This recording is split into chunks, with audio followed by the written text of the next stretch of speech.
Good, good, good, good. Nageenya sin gaafadheera garuu akkam jirtu fayyaa keessanii nagaa keessanii. Maal la gorsitu maal laan jettu viidiyoo kana amma dhumaatti dhaggeeffadhaatu waan naan jettan natti himaa. Waan na gorsitan natti himaa. Nan babbadee eenyu na namana. Maali namana? Eenyu na namana. Eenyu tamanama. Maal tamanama. Bara kana koo namuun tamanamu hin badee biyya lafaarra. Hin badee nama namanina. Namattis keessa hin agarsiisina. Nama namanina. Ani eenyu faanan jiraadha. Nama akkamii faanan jiraadha. Hamma dhumaatti ilaalaati natti hima. Koomantii naa godha waanan gochuu qabu. Inde garaachi kun gubadde. Garaacha kun na waadame. Good, good, good, good, good. Wayo.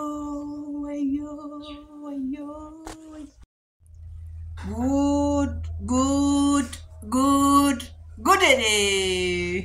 Goodie margu ko goodie waaqayyo umurii isiniif haa kennu malee nama gaariidha jettanis namni nama gaariidha jettanis gadhee hojjechuun dhiisu jechuudha. Asuma ciise amma kuno beekoo mucaan kona jalaa dhukkubsateeti iddoo kana eebbuutti qofaa dha'u ta'enneet as kuno soofaa kanarra ciifne jirraan beekoon jechuudha. Beekoo kottu si baadhitan hojjennu. Achiti jechuudha asuma ciiseen gudii laalaka.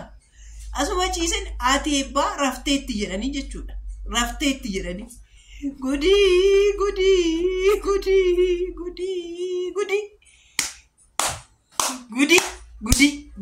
Gudi. Ani xaafiin maana jalaa dhuma jedheen bu'a. Zayitiin maana jalaa dhuma jedheen bu'a. Waxiin maa dhuma jedheen bu'a. Gudiin mana argaa oole kaarraas ciisee. Engadde mana barumsaa gaafa deemnu walgayii mana barumsaa deemnee turre. Achi ijoollee keessaniin ilaaltanii, ijoollee keessaniin daawwattanii, ijoollee keessaniin hordoftanii jennaan ani qarshii faa maal faa fudhatu jedhee qarshii koo guurradhee lakkaa gudiin kanadhaan qarshii koo guurradhee akkasittiin guurradhee kiisii keessa naqadhee rafaa akka qarshii fudhatanii deemuu laata jedheen jechuudha. Akkasittiin qarshii kiisii keessa naqadhee rafa. Oodhu kunuush. Dutti kiisii keessa naqadhee rafa. Amma gudii maalan argaa? Misaaqa ijoollee keessan kiisii fattashaa. Ijoollee keessan waan tokko fattashaa. Waan tokko hordofaa jedhan. Achuma maalan godheree jechuudha. Anuma maalan sinii godhe seetarree. Uus jedheen asuma ciiseen ija fuula akkasitti ciiseen jechuudha. Ati eebbaa rafteetti jedhanii jechuudha. Rafteetti jedhanii asiin erga balaa seechi gama sanitti jechuudha. Akkasitti gaafa isaan akkas dhufan niila akkasin jedhala. Akkasan jedha gaafa isaan ijoollee dhaganan. Misaaqaa sadiitti biddeen fudhattee deemte aannan. Maalittu sin kan? Ijoolleen kutaa 9. Ani ankoon gootu ankoo cawaadha garraamidha. Oggaa akkasitti ilaaltan zimmitanyaa miti. Ogguma ishiin dhuftama isuma dhugaa jechuudha. Soba koo fi dhugaa koo adda baafachuuf gaama ishiin mana barumsaatii dhuftu kaameraa ibsee kaa'een jechuudha.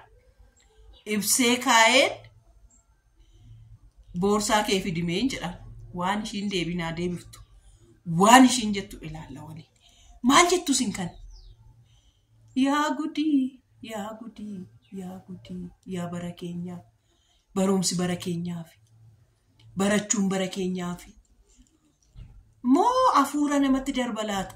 Dur maalan anummoo jechuudha. Isaan immoo ijoollee magaalaa Finfinnee badaadhuma hiyyeessan qabdu maalin jechuudha. Anin baradhee sibistee nagaa sedhee yeroo hunda sinitti animaa giinchii sadarkaa tokkoffaa fi Finfinnee immoo naannoo Nifaas Silk Laaftoo sibistee nagaa sittan baradhe. Innaa achi ijoolleen baay'ee ijoolleen hin kufuu maal jedhu nutuyyuu nyaata akkas walitti birriirraa walitti buufne akka isaanii binnu goosifne irraa jechuudha.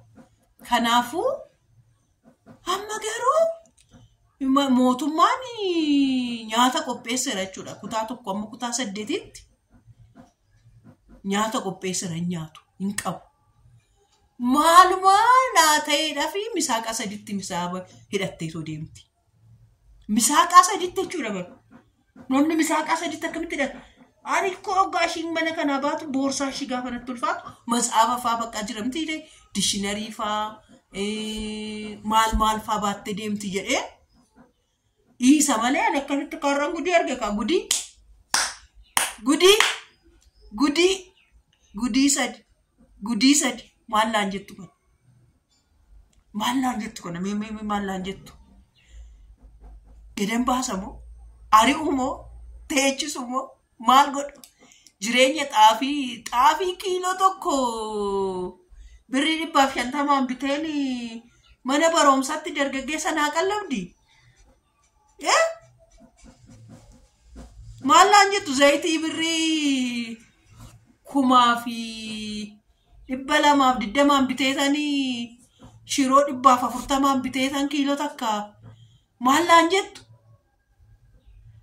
Haadha eebbaati badii manaan jettu moo maallaan jettu maalaan godhamu nan gorsumoo ari'umoo maal godhu koomantii naa godhaa dhugaa rabbi nama rarte ani akkuma mucaa kootitti nama rarte garuu namni maalumaaf nama yoo amatan maaliif nama namne dhugumaan aannaan akkas gooti jedhee bara koo keessatti shakke iyyaannes jechuun akkuma mucaa kootittan ilaala akkuma mucaa kootittan qaba akkuma mucaa kootittan kunuunsa akkamitti akkas na gooti kanuu odoon ani mucaa dhukkubsattuu kana baadhee jiru daayipariin akka na barbaachisu odoo beektu waan meeqa eega mana kanatti galtee jechuudha anaarran hordofa malee eega mana kanatti dhuftee waggaa 2 taatetti viidiyootaan dhufteetu baranadha viidiyootti fa'i darbitee ayyaana waggaatti viidiyoo keessatti mul'atti isumallee ani odoon akkasitti ishii kunuunsee odoon akkasitti ishii akka dhala kootitti ilaalu dhaluun homaa bu'aan qabu guddisuutu caala jedhee jechuudha. Ani beekurraayis eebburraayis doonirraayis adda baasee ta'u ishiin ilaalu. Akkuma ilmoo kootittan ishii ilaalu. Akkamitti akkas na gooti?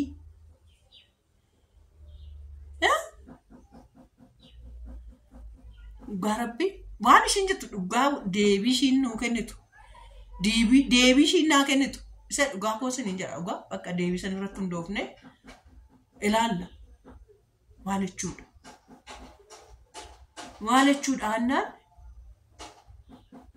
bakka namaa gadduun dhiisa jechuudhaan moo namaa amanuun dhiisa jechuudhaan mee maal akkam gochuu qabu ittuma dhugaa taa'ee ol buusee gadi buusee qommeesti isinis maatii kootidhaa isinii nan mari'adhaa isinis na gorsaa jedheeni malee maallaan jettu